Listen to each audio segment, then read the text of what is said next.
Bismillahirrahmanirrahim. Assalamualaikum warahmatullahi wabarakatuh. Apa kabar anak-anak semua? Alhamdulillah kita bisa berjumpa kembali dalam pembelajaran Mapel IPS kelas 7 semester 1. Mudah-mudahan kita diberikan kesehatan ya. Silahkan kalian berdoa dalam hati untuk memulai pembelajaran ini agar Allah memudahkan dalam mencerna pembelajaran hal ini. Mudah-mudahan bermanfaat untuk kalian. Insya Allah minggu depan kita mulai bertatap muka. Simak materi berikut ini.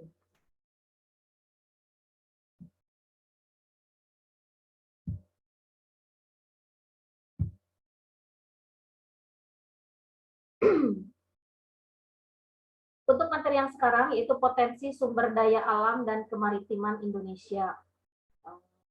Kita akan membahas tentang potensi sumber daya alam dan insya Allah minggu depannya kita akan bahas tentang kemaritiman Indonesia. Anak-anakku, sebelum pembelajaran dimulai, pertama kalian harus mengetahui tujuan pembelajaran. Tujuan pembelajarannya yang pertama menjelaskan potensi sumber daya udara, yang kedua menjelaskan potensi sumber daya tanah, yang ketiga sumber daya air, yang keempat menjelaskan potensi sumber daya hutan, dan yang kelima menjelaskan potensi sumber daya tambang. Selanjutnya, apa saja sih potensi sumber daya alam yang ada di Indonesia ini? Ada 5 ya, ada sumber daya udara, ada sumber daya tanah, ada sumber daya air, dan ada sumber daya hutan. Nah, yang kelima ada potensi sumber daya tambang. Indonesia ini adalah negara yang kaya raya akan sumber daya alam. Kita memiliki lautan yang sangat luas karena kita sebagai negara kepulauan. Kita memiliki hutan, hujan tropis, ya kita memiliki berbagai macam jenis tanah, sehingga kita bisa memanfaatkan itu sebagai sumber daya alam yang bisa dimanfaatkan oleh manusia. Kita akan bahas satu persatu.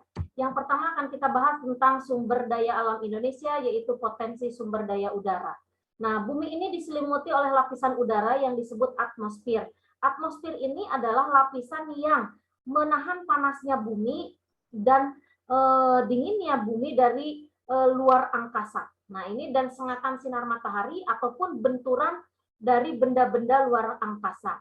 Nah, jadi manusia dan makhluk hidup lainnya ini sangatlah dilindungi oleh lapisan atmosfer ini dari sengatan sinar matahari ya.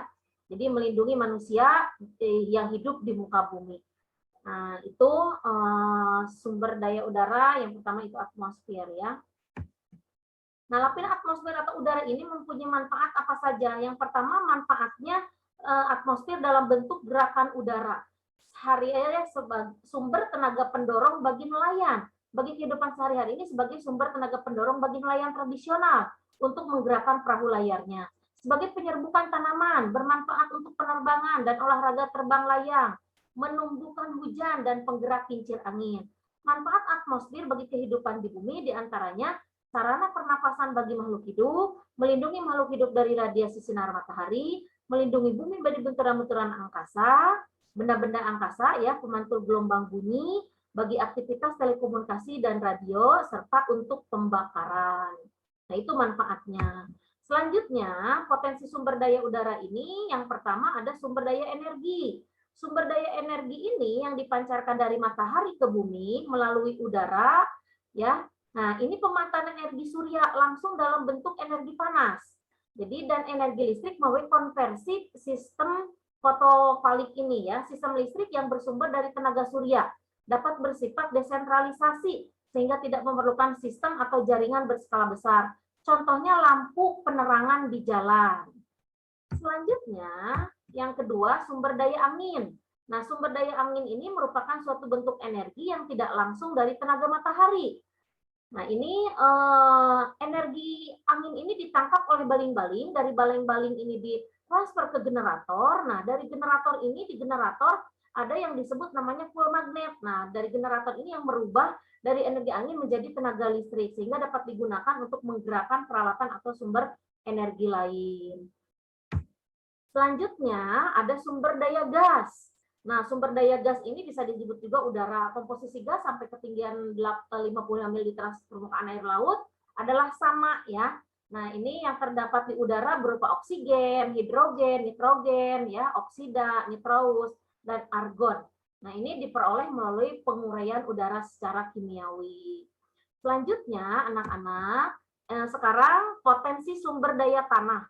Indonesia ini sangat memiliki tanah yang beraneka ragam, ya. Nah, di sini ada yang disebut tanah gambut, ada yang disebut tanah latosol, ya, warnanya agak kemerah-merahan.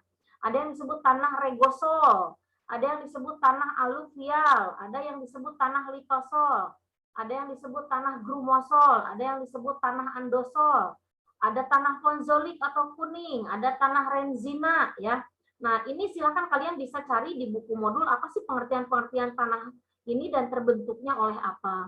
Nah, sekarang kita hanya akan lihat persebarannya. Persebaran berbagai jenis tanah di Indonesia. Tanah vulkanik atau andosol ini biasanya berada di daerah sekitar Gunung Merapi.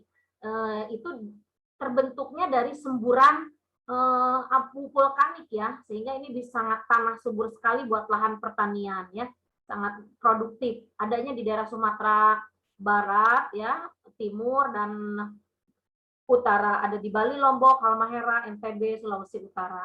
Ada juga tanah aluvial, tanah humus, tanah laterit. Nah, ini persebarannya bisa kalian lihat, ya. Ini persebaran tanah humus ada di Lampung, laterit daerah berhutan Pulau Jawa, ada tanah gambut pantai timur Sumatera, Kalimantan, Halmahera, Seram, ya. Ada tanah kapur, daerah pegunungan kapur, Jawa Tengah, ya. Nah, ini tanah merge atau pegunungan daerah rendah di seluruh Indonesia, tanah regosol, ada tanah latosol, ada tanah ponzolik. Dan ini pemanfaatannya buat apa saja, ya, sudah ada di sini. Kalau tanah gambut buat lahan pertanian, tanah kapur juga pertanian, ini yang berupa tegalan dan hutan jati. Tanah merge buat pertanian bagus, tanah retosol buat pertanian, latosol juga buat pertanian. Nah, ini tabel persebaran berbagai jenis tanah di Indonesia. Kalian harus mengenal, ya, jenis-jenis tanah. Silakan untuk lebih pahamnya lagi kalian bisa baca di modul yang sudah disediakan oleh sekolah. Selanjutnya, anak-anakku, apa sih manfaat tanah untuk kita kehidupan dalam sehari-hari ini? Yang pertama, sebagai pemukiman. Nah, otomatis pemukiman didirikan di atas areal pertanahan, ya, terutama tanah-tanah di dataran rendah. Yang kedua, sebagai lahan pertanian dan kehutanan. Yang ketiga, sebagai tempat untuk kegiatan industri serta berbagai sarana dan prasarana sosial, seperti sekolah, rumah sakit, dan panti asuhan. Yang keempat, sebagai sumber bahan baku barang, kerajinan, atau perabot rumah tangga. Yang kelima, memiliki ekologi, yaitu mampu menyerap dan menyimpan air, melindungi tata air, menekan erosi, serta menjaga kesuburan tanah. Memiliki nilai ekonomis, yaitu aset yang disewakan atau diperjualbelikan. Bayangkan kalau kita memiliki tanah yang berhektar-hektar, kita memiliki aset yang sangat banyak, ya. 7, mengandung barang tambang atau bahan galian yang berguna untuk manusia. Yang selanjutnya, yang ketiga, potensi sumber daya air. Nah, sumber daya air di Indonesia, bentukan air, ya, ada air hujan, ada air sungai, ada air danau, ada air tanah, ada air rawa, dan air laut. Air hujan, nah ini, ya, yang turun langsung itu air hujan. Ada air sungai, danau, air tanah, rawa, dan laut. Kita bahas satu persatu. Air hujan ini adalah curahan butiran air dari atmosfer sampai ke permukaan bumi, baik berbentuk cairan maupun padat. Seperti kita pernah adanya hujan es, atau yang memiliki 4 musim adanya hujan salju. Nah, itu termasuk dari air hujan, kalau kita selalu cair, ya. Nah, ini yang kedua, sungai. Sungai ini adalah air hujan atau mata air yang mengalir secara alami melalui suatu lembahan, ya, dari daratan rendah ke daratan dari daratan tinggi, maaf, ke daratan yang lebih rendah. Danau, lekukan atau cekungan di permukaan bumi yang terisi air. Air danau biasanya berasal dari sungai atau berasal dari air hujan atau dari mata air dan air tanah, ya. Nah, misalkan ada danau yang bekas letusan Gunung Merapi. Nah, itu kan ada lubangnya atasnya. Turunlah hujan, maka cekungan tersebut karena terisi oleh air dan airnya itu banyak sehingga terbentuklah sebuah danau, ya. Yang keempat ada rawa. Rawa ini adalah air genangan yang drainasenya tidak jalan, tidak bagus secara alamiah, terhambat. Dan air rawa ini biasanya memiliki ciri fisik agak kekuning-kuningan atau kemerah-merahan. dan ada bau kimiawi dan biologis ya. Dan air rawa ini tidak bisa dijadikan untuk air minum ya, tidak bisa dijadikan untuk air minum karena tidak ada organisme yang hidup di air rawa ya. Selanjutnya air tanah nih. Air tanah itu ada air dangkal dan air dalam. Air tanah ini adalah air yang tersimpan seperti kita sumur. Nah, itu ya yang dangkal. Ada yang lebih dalam lagi, biasanya artesis. Kita kalau pengen ngebor sampai dalam, nah itu disebutnya air artesis ya, air tanah yang sangat dalam. Yang selanjutnya laut. Nah, laut ini adalah kumpulan air asin yang sangat luas yang memisahkan antara daratan atau benua ya, baik laut, selat dan teluk. Nah, ini kenapa sih air laut itu asin? Nah, ini kadar air laut bisa berkurang asinnya jika curah hujan semakin besar, maka itu kadar garam akan semakin kecil. Sungai bermuara ke laut, banyak air sungai yang bermuara ke laut maka akan menambah massa air tawar. Sehingga ketika ada pertemuan air sungai dan air laut, maka airnya itu disebut air payo. Asin tidak, tawar tidak. Nah, itu pertemuan antara berkurangnya kadar air asin air laut ketika bertemu dengan air tawar yang dari sungai. Nah, bagaimana kadar laut bisa lebih asam airnya? Ketika penyinaran sinar matahari terus-terusan, maka itu kadar garam air laut akan meningkat ya. Selanjutnya yang keempat, potensi sumber daya hutan. Nih, hutan Indonesia ini adalah memiliki hutan hujan tropis. Hutan juga tadi sebagai pengatur iklim ya, bisa mendatangkan hujan. Nah, hutan ini adalah suatu kesatuan ekosistem yang berupa hamparan luas ya, lahan yang berisi sumber daya alam hayati yang didominasi oleh pepohonan ya. Persekutuan alam lingkungannya yang satu dengan yang lain tidak dapat dipisahkan. Apa sih fungsi hutan? Satu, sebagai sumber pangan dan obat-obatan. Kalau dulu langsung obat-obatan itu dari hasil buminya. Kalau sekarang memproduksi obat itu dari daun-daun yang berkhasiat yang dibikin dan diolah menjadi sebuah obat. Melindungi tanah dari erosi, menjaga longsor dan segala macam. Tapi ketika hutannya ditebang, maka terjadi longsor di mana-mana. Nah, jadi fungsi adanya hutan ini untuk melindungi tanah dari erosi. Yang ketiga, habitat berbagai jenis satwa.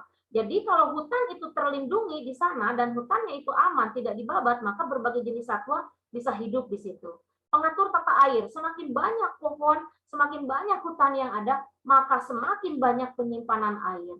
Pengatur iklim, fungsi ilmiah dan edukatif untuk penelitian, ya, untuk pembelajaran, dan fungsi rekreatif. Sekarang di zaman sekarang hutan itu adalah salah satu bentuk tempat rekreasi yang paling bisa menyenangkan. Persebaran hasil hutan bisa kalian lihat di sini ya. Ada kayu keruing di mana, ada kayu jati di mana, kayu cendana di mana. Nih, Jawa Barat itu adalah penghasil kayu akasia dan rasmala yang paling hebat ya. Ada rotan dihasilkan di Kalimantan, Sumatera Barat ya.